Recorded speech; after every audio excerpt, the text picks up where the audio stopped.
आणि पोलिसांनी देखील या महाराष्ट्रातल्या जनतेची जनभावना लक्षात घेऊन रात्रीचा दिवस करून अथक प्रयत्नाने ही केस पुटअप केली, योग्य तऱ्हेने पुरावे सादर केले।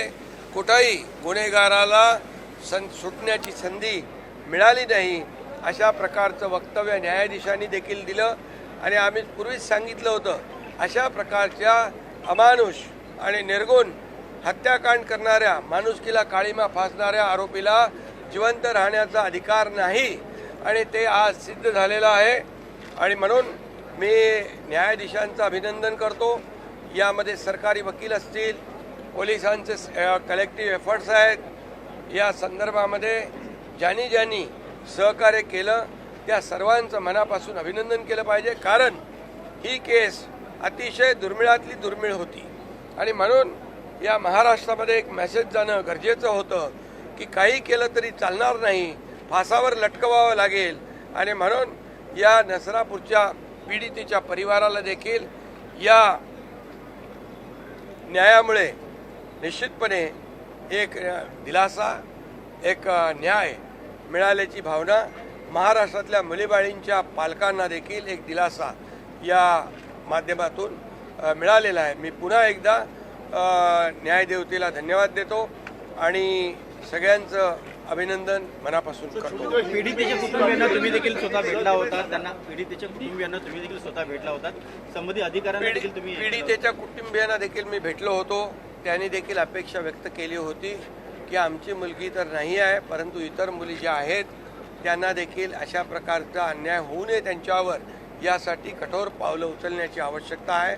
आणि त्याच वेळेस पोलीस SP DG संबंधित जे काही टीम तयार केली होती गृह विभागाने मुख्यमंत्री महोदयांच्या मार्गदर्शनाखाली, त्याच्या सातत्याने आम्ही संपर्कामध्ये होतो आणि पोलिसांनी देखील अतिशय चांगलं काम केलं।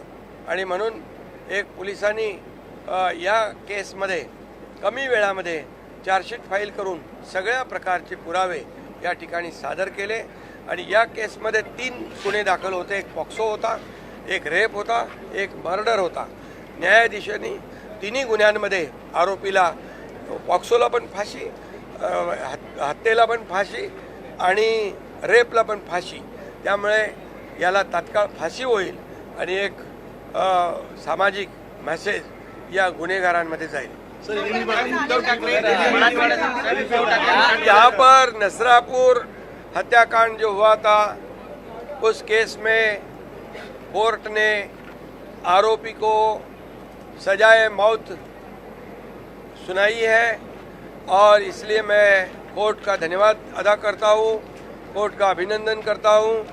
सरकारी वकील हो या हमारे पुलिस डिपार्टमेंट के SP हो, पूरी टीम हो, DG हो, सभी लोगों ने एक कलेक्टिव एफर्ट्स लेके वॉर फुटिंग पर दिन रात एक कर इस केस को आगे बढ़ाया, कोर्ट में पुटअप किया, पूरे तरह एविडेंस वहाँ पर साबित करके दिखाए और इसीलिए कम समय में फास्ट ट्रैक पर ये आरोपी जो कांबळे है इसको सजा हो गई है। हमने पहले ही कहा था कि ऐसे आरोपी की जीवित रहने का कोई अधिकार नहीं है, इसको सिर्फ फांसी और फांसी होनी चाहिए। और इसीलिए मैं तमाम सभी लोगों को धन्यवाद देता हूँ। मुख्यमंत्री जी देवेंद्र जी खुद ही इस केस को मॉनिटर कर रहे थे, वो भी यहाँ पर हमारी जो टीम थी उसको सहयोग कर रहे थे। होम डिपार्टमेंट का भी इसमें धन्यवाद उनको देना चाहिए, क्योंकि ये एक बेंचमार्क डिसीजन है। इससे आगे ऐसे कृत्य करने वाले, ये रेयरेस्ट से रेयरेस्ट केस है, ऐसे कोई भी गुनाहगार फिर से ऐसी कोशिश करने की हिम्मत नहीं करेगा। ऐसी वृत्ति को गाड़ देना चाहिए, खत्म करना चाहिए, फांसी देनी चाहिए। ये आज हुई है।